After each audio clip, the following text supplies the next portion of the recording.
大家好，我是 Madam。今天我们要来聊一个，可能有点颠覆你三观的话题哦，那就是杠杆思维。我们一开始就来点猛的，直接看这句 PTT 仿版大神 C 卡的名言。这句话是不是听起来超呛的？你不敢借钱，理财程度就永远国中毕业不了。哇，听起来很刺耳，对吧？但它其实点出了一个很多人都卡住的点，就是那个看不见的天花板。我们对借钱这件事的恐惧，其实正在不知不觉中绑住我们的手脚，限制了我们的财务潜力。好，那为什么我们会说这是一道天花板呢？你可以想象一下哦，投资能力就像在盖一栋大楼，你得一层一层的往上盖，对吧？地基打好，盖1楼、2楼，那杠杆呢，就是其中非常关键的一层。如果你跳过它，或者说你害怕去盖这一层，那很抱歉，你的大楼可能盖到某个高度就再也上不去了，盖不出那种更高、更复杂的漂亮建筑。所以你看，学习杠杆真的不只是学怎么借钱这么简单，它其实是一整套全新的，可以说是财务作业系统的升级。从你怎么评估风险，到底怎么配置你的资产，这全都是你要往上爬必备的技能啊。好，我知道。听到这里，你心里一定有个声音在大喊着：可是我爸妈、我阿公阿嬷从小就跟我说，千万不要乱借钱呐。先别急着反驳，这个建议它本身没有错，但是我们今天要做的是去理解它背后的逻辑。其实所有的理财建议基本上可以分成2大类。你看哦，不要借钱，这就是一个非常典型的阴性建议。它的好处是什么？很安全，对，超级安全，因为你什么都不做，你就不会犯错，就不会失败。但凡事都有一体两面，对吧？它的坏处就是，它也完完全全的保证了你不可能成功。你把所有可能赔钱的风险都挡在门外了，没错。但同时，你也把所有可能赚大钱的机会，砰一声关在门外了。这就跟爱因斯坦说的一样嘛，一个从没犯过错的人，代表他从来没试过任何新的东西。这句话放在投资理财的世界完全适用。追求所谓的零失误，你付出的代价很可能就是零成长。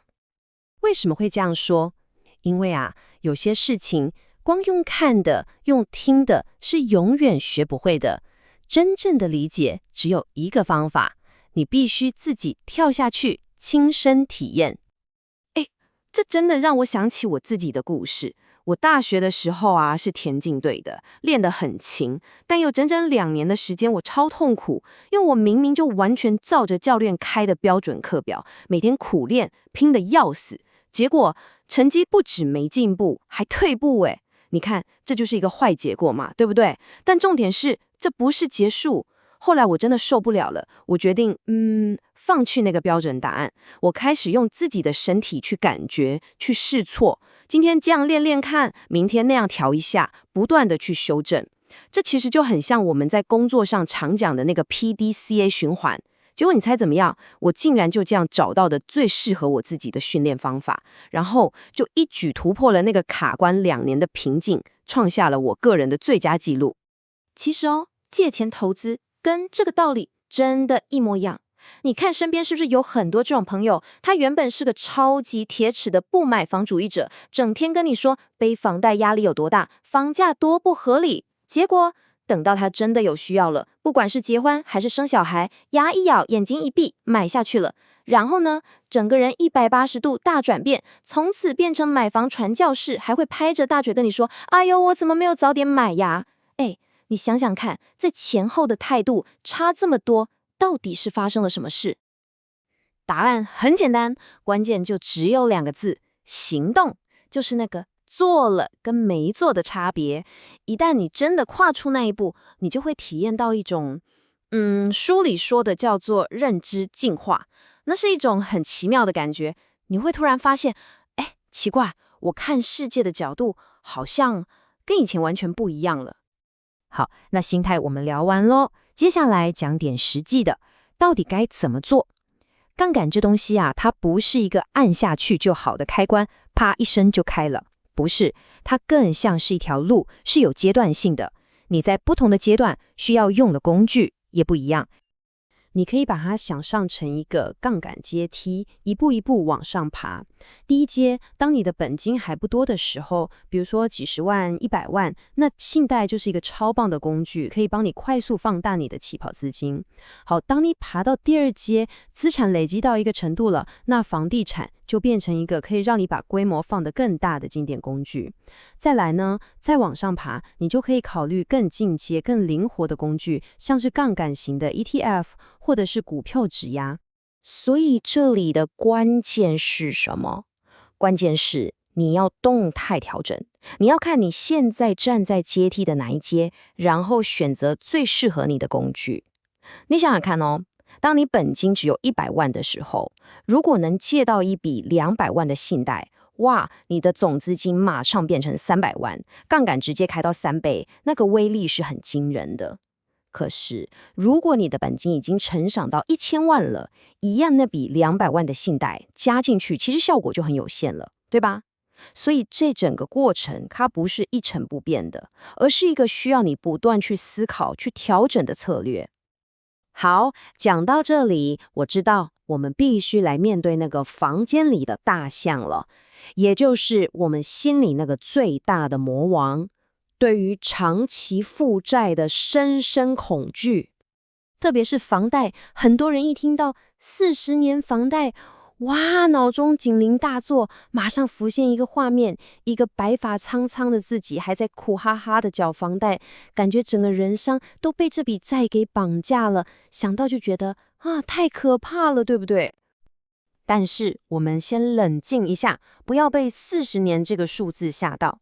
我们来看看实际的数字。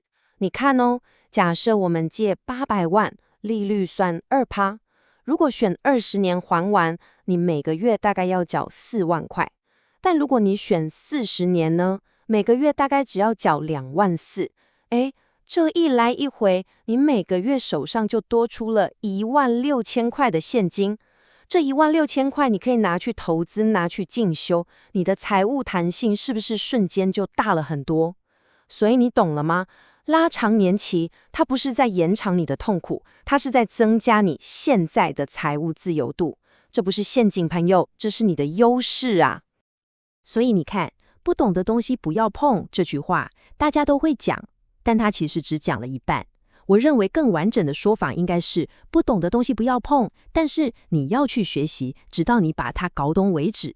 这句话的重点从来就不是叫你永远躲得远远的，而是提醒你在还没搞懂游戏规则之前，不要随便冲进去乱玩。重点是去搞懂，而不是永远不要碰。好，那我们来快速总结一下今天最重要的几个观念。所谓的杠杆思维，它的核心精神到底是什么？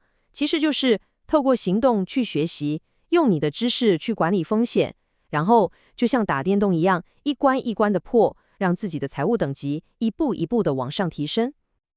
我不知道大家有没有去游乐园坐过那种很刺激的云霄飞车，像是六福村的小奥飞鹰。